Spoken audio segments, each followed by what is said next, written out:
Hi, എൻ്റെ പേര് Allen. ഞാൻ എൻട്രി ഫ്ലൈയുടെ അക്കാഡമിക് കൗൺസിലറാണ്. നമ്മളിന്ന് ഇവിടെ ഡിസ്കസ് ചെയ്യാൻ പോകുന്നത് ഫ്രാൻസിനെ കുറിച്ചാണ്.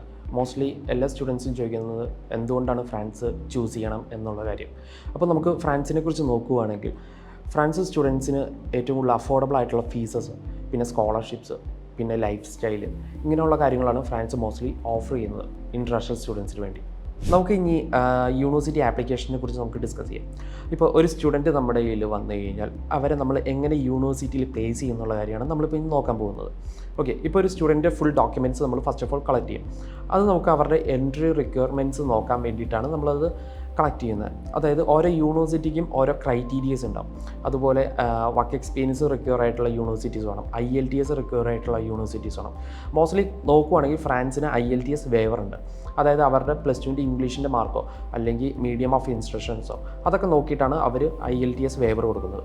ഓക്കെ, ഇപ്പോൾ നമ്മളാണെങ്കിൽ ഒരു സ്റ്റുഡൻറ്റിന് ഇന്ന യൂണിവേഴ്സിറ്റിക്ക് ആപ്റ്റായെന്ന് കണ്ടു കഴിഞ്ഞാൽ നമ്മൾ ഫുൾ ഡോക്യുമെൻറ്റ്സ് യൂണിവേഴ്സിറ്റിക്ക് സെൻഡ് ചെയ്ത് കൊടുക്കും.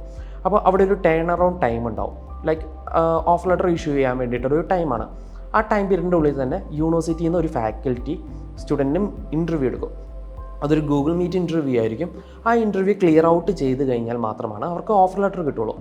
ഇപ്പോൾ ഈ ഓഫർ ലെറ്റർ 2 ടൈപ്പ് ഉണ്ട്. അതായത് കണ്ടീഷണൽ ഓഫർ ലെറ്റർ ഉണ്ട്, അൺകണ്ടീഷണൽ ലെറ്റർ ഉണ്ട്. ഇപ്പോൾ കണ്ടീഷണൽ ലെറ്റേഴ്സ് എന്ന് പറയുമ്പോൾ ഇപ്പോൾ ആ സ്റ്റുഡൻറ്റിന് എന്തെങ്കിലും മിസ്മാച്ച് ഉണ്ടെങ്കിൽ ഡോക്യുമെൻറ്റ്സിൽ അത് റിക്വയർ ചെയ്തിട്ടുള്ളൊരു കണ്ടീഷനായിരിക്കും വരുന്നത്. അല്ലെങ്കിൽ IELTSൻ്റെ കണ്ടീഷനായിരിക്കും. പിന്നെ ഉള്ളതെന്ന് പറയാൻ വർക്ക് എക്സ്പീരിയൻസ് പ്രൂവ് ചെയ്യാനുള്ളൊരു കണ്ടീഷനായിരിക്കും. ഓക്കെ, ഇൻ കേസസ് ആട്ടോ ഞാൻ പറയുന്നത്. അപ്പോൾ ഈ കണ്ടീഷൻസ് എല്ലാം മീറ്റ് ചെയ്ത് കഴിയുമ്പോൾ അവനൊരു അൺകണ്ടീഷണൽ ലെറ്റർ വരും. അതിൻ്റെ കൂടെ ട്യൂഷൻ ഫീസ് ഡെപ്പോസിറ്റും വരും. ഓക്കെ, ചില സ്റ്റുഡൻസ് ട്യൂഷൻ ഫീസ് ഫുള്ളായിട്ട് അടയ്ക്കും. ചിലർ 50% അടച്ചിട്ട് വിസയിലേക്ക് പോകുന്നവരുമുണ്ട്. അത് ഡിപ്പെൻഡ്സ് ഓൺ ദ സ്റ്റുഡൻസ് അനുസരിച്ചാണ്. ഇപ്പോൾ നമ്മൾ ഫീസ് അടച്ചു കഴിഞ്ഞാൽ യൂണിവേഴ്സിറ്റി അവർക്കൊരു 3 സർട്ടിഫിക്കറ്റ്സ് ഓഫർ ചെയ്യും. അതായത് ഒന്ന് LOA, പിന്നെ ഒരെണ്ണം പറയുന്നത് ഫീസ് പേയ്മെൻറ്റ് അക്നോളജ്മെൻ്റ് ആണ്, പിന്നെ ഒരെണ്ണം എന്ന് പറയുന്നത് ജനറൽ അക്കോമഡേഷൻ സർട്ടിഫിക്കറ്റ് ആണ്. ഈ 3 സാധനങ്ങൾ കിട്ടിക്കഴിഞ്ഞാൽ സ്റ്റുഡൻറ്റിന് നേരെ ക്യാമ്പസ് ഫ്രാൻസ് എന്ന് പറഞ്ഞിട്ടൊരു സെമി ഗവൺമെൻറ് ഫേമിലേക്ക് നമുക്ക് അപ്പോയിൻമെൻറ്റ് എടുക്കണം. അവരാണ് ഇൻ്റർവ്യൂസ് എടുക്കുന്നത്. വിസ ഇൻ്റർവ്യൂ പോലെ തന്നെയാണ് അത് വരുന്നത്. അപ്പോൾ നമ്മൾ ഈ ഡോക്യുമെൻറ്റ്സ് എല്ലാം ആ പോർട്ടലിൽ അപ്ലോഡ് ചെയ്ത് കൊടുക്കണം. അത് നമ്മൾ ഇവിടുന്ന് ഹെൽപ്പ് ഔട്ട് ചെയ്തുകൊണ്ട് എന്നിട്ട് അതിനൊരു ചെറിയൊരു പേയ്മെൻറ്റ് ഉണ്ടാവും. ഇറ്റ്സ് അറൗണ്ട് ഒരു 18,000 റുപ്പീസാണ് അതിൻ്റെ പേയ്മെൻറ്റ് വരുന്നത്. അത് ഡിപ്പെൻഡ്സ് ഓൺ വേരി ചെയ്യും. ഓക്കെ, ഈ പേയ്മെൻറ്റ്സ് എല്ലാം ചെയ്ത് കഴിയുമ്പോൾ അവരൊരു ടൈം സ്ലോട്ട് വരും. ആ ടൈം സ്ലോട്ടിൽ ക്യാമ്പസ് ഫ്രാൻസിൻ്റെ ഇൻ്റർവ്യൂസ് നടക്കും. ആ ഇൻ്റർവ്യൂ പാസ്സായി കഴിഞ്ഞാൽ മാത്രമേ നമുക്ക് വിസയിലേക്ക് പോകാൻ പറ്റുള്ളൂ. ഓക്കെ, വൺസ് നമ്മൾ വിസയിലേക്ക് ചെന്ന് കഴിഞ്ഞാൽ VFS അപ്പോയിൻമെൻറ്റ് എടുക്കണം. അപ്പോൾ നമ്മൾ എല്ലാ ഡോക്യുമെൻറ്റ്സും നമ്മൾ കയ്യിൽ കരുതിയിട്ട് ക്യാമ്പസ് ഫ്രാൻസിൻ്റെയും സർട്ടിഫിക്കറ്റ് ആയിട്ട് നമ്മൾ VFSൽ പോയി ഡോക്യുമെൻറ്റ്സ് എല്ലാം ഡ്രോപ്പ് ഔട്ട് ചെയ്യും.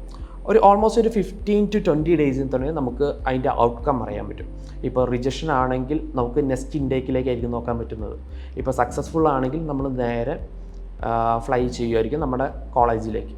ഇപ്പോൾ നമ്മൾ ആപ്ലിക്കേഷൻ പ്രോസസ്സിങ് എങ്ങനെയാണെന്നുള്ളത് നമ്മൾ നോക്കി. ഇനി നമുക്ക് ആർക്കൊക്കെ ഈ ഫ്രാൻസിലേക്ക് അപ്ലൈ ചെയ്യാനുള്ള ഒരു കാര്യം നമുക്ക് നോക്കാം. ഇപ്പോൾ UG എടുക്കാൻ പോകുന്നവർ, അതായത് BSc പ്രോഗ്രാംസ് എടുക്കാൻ പോകുന്നവർക്ക് +2 കഴിഞ്ഞിട്ട് ഓൾമോസ്റ്റ് ഒരു 22 ഇയേഴ്സ് വരെ അവർക്ക് അക്സെപ്റ്റ് ചെയ്യും ഫോർ BScക്ക്. ആൻഡ് ഫോർ UG ആണെങ്കിൽ അവർ 30 വയസ്സ് വരെ അക്സെപ്റ്റ് ചെയ്യും.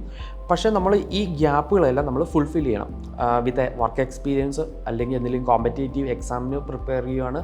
അങ്ങനെയുള്ള എല്ലാ കാര്യങ്ങളും നമ്മൾ പ്രൂഫായിട്ട് തന്നെ യൂണിവേഴ്സിറ്റിക്ക് സബ്മിറ്റ് ചെയ്താൽ മാത്രമാണ് അവർ അക്സെപ്റ്റ് ചെയ്യുള്ളൂ.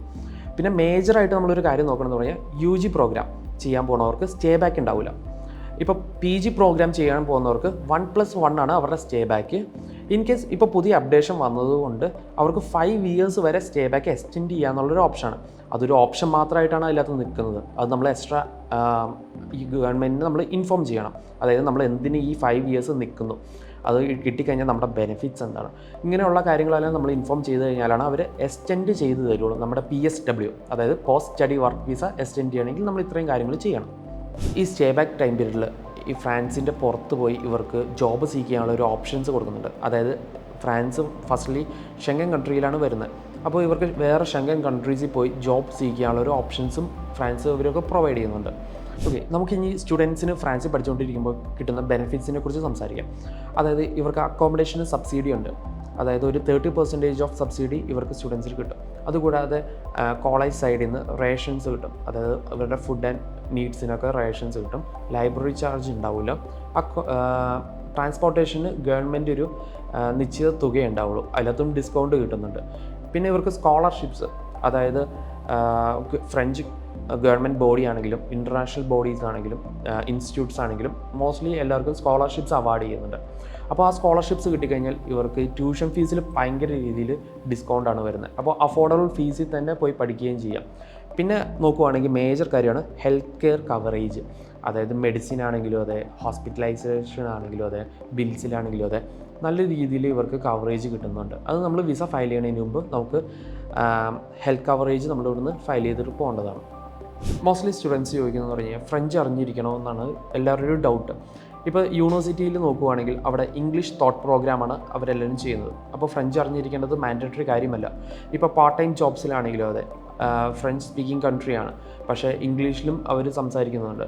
അപ്പോൾ നമുക്ക് ഈസി ആയിട്ട് പ്ലേസും ചെയ്യാൻ പറ്റും. ഇപ്പോൾ നിങ്ങൾക്ക് ഫ്രഞ്ച് പഠിക്കണമെന്ന് ആഗ്രഹം ഉണ്ടെങ്കിൽ ഗവൺമെൻറ് ഫ്രീ ആയിട്ട് ക്ലാസ്സും എടുക്കുന്നുണ്ട്. അത് നിങ്ങളുടെ യൂണിവേഴ്സിറ്റി സൈഡിൽ നിന്നാണെങ്കിലും അതെ, അല്ലെങ്കിൽ ഗവൺമെൻറ് വെബ്സൈറ്റ്സിലാണെങ്കിലും അതെ, നിങ്ങൾക്ക് രജിസ്റ്റർ ചെയ്ത് കഴിഞ്ഞാൽ ഫ്രീ ആയിട്ട് തന്നെ നിങ്ങൾക്ക് ഫ്രഞ്ചിൻ്റെ ക്ലാസ്സസും അറ്റൻഡ് ചെയ്യാൻ പറ്റും. ഇപ്പോൾ ഫ്രഞ്ച് അറിഞ്ഞിരിക്കുവാണെങ്കിൽ നിങ്ങൾക്ക് ഏറ്റവും ബെനിഫിറ്റാണത്. കാരണം കുറച്ചും കൂടി ജോബ്സിന് പ്ലേസ് ആവും, ഇൻ്റർവ്യൂസ് കിട്ടും. അതുകൂടാതെ നിങ്ങൾക്ക് ഇൻട്രാക്ട് ചെയ്യാനും ഭയങ്കര ഈസി ആയിരിക്കും. ഇപ്പോൾ നമുക്ക് ഫ്രാൻസിനെ കുറിച്ചുള്ള ഓവറോൾ പിക്ചർ കിട്ടിയല്ലോ. ഇനി നിങ്ങൾക്ക് ഫ്രാൻസിൽ പോയി പഠിക്കണം, അതിൻ്റെ ആപ്ലിക്കേഷൻ പ്രൊസീജിയേഴ്സ് സ്റ്റാർട്ട് ചെയ്യണം. അങ്ങനെ എന്തൊക്കെ ഡൗട്ട്സ് ഉണ്ടെങ്കിലും താഴെ കാണുന്ന ലിങ്കിൽ പോയി രജിസ്റ്റർ ചെയ്ത് കഴിഞ്ഞാൽ നമ്മൾ ഇവിടുന്ന് കോൺടാക്ട് ചെയ്യുന്നതായിരിക്കും.